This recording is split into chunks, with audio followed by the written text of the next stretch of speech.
बली वासनाओं की दो, नारियल कुंठा की तोड़ो। बली वासनाओं की दो, नारियल कुंठा की तोड़ो। चंदन अहम का घिसो या फिर कर्तापन छोड़ो। चंदन अहम का घिसो या फिर कर्तापन छोड़ो। दोनों का अर्थ एक ही है। बलि प्रथा जो है तो उसको लोग नारियल तोड़ के भी पूर्ति करते हैं। तो यहाँ क्या है कि बलि वासनाओं की दो, नहीं तो नारियल कुंठा की तोड़ो। उसी तरह है कि चंदन अहम का घिसो, अहंकार चला जाएगा तो काम हो जाएगा, उसी को कर्तापन कहते हैं। तो कहते हैं चंदन अहम का घिसो या फिर कर्तापन छोड़ो। अब आइए विषय पर। कर्तापन से बचते ही मानव कृत हो जाता है। तू सोचते हो कि बिना कर्ता बने कैसे कृत होंगे? जब करेंगे तभी तो कृत होंगे।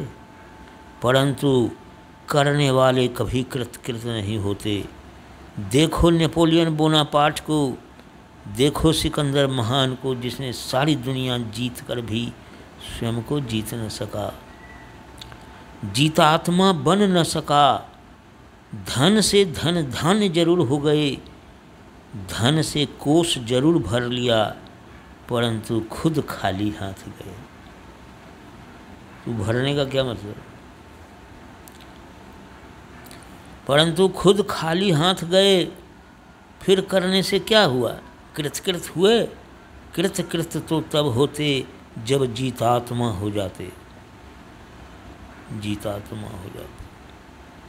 दूसरी कड़ी है, जब तक तेरे भीतर मांग रहेगी तब तक मन बेचैन रहेगा अभिष्ट वस्तुओं को पाने के लिए।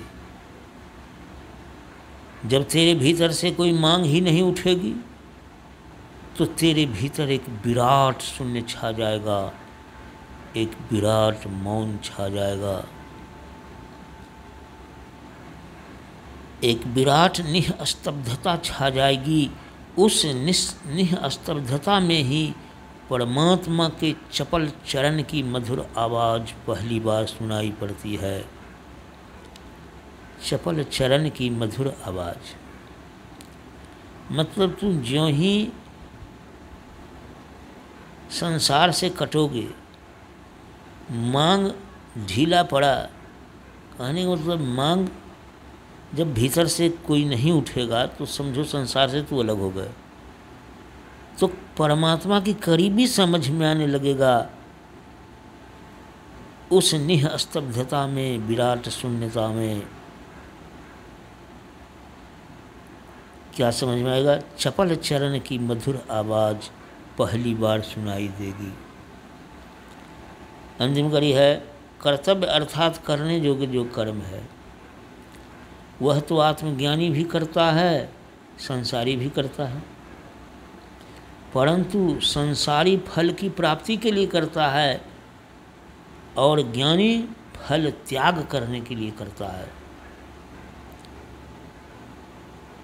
कर्तव्य की अंतिम गति कहाँ तक? स्वर्ग तक जाती है। खूब कर्तव्य करेंगे, खूब हाथी घोड़ा दान करेंगे, 100 यज्ञ करेंगे तो स्वर्ग हो जाएगा, उससे आगे नहीं जा पाएंगे। परंतु मोक्ष की गति कहाँ तक है? मोक्ष की गति जीव को केवल संसार से ही नहीं बल्कि स्वर्ग से भी ऊपर उठा देती है। योगी जो कर्तापन से रहित होकर कर्म करता है तो यह कर्म का सौंदर्य है, यही कर्म की कुशलता भी है। परंतु कौन पाएगा कर्म की कुशलता और सौंदर्यता? जो अपने लिए जीना छोड़ देगा।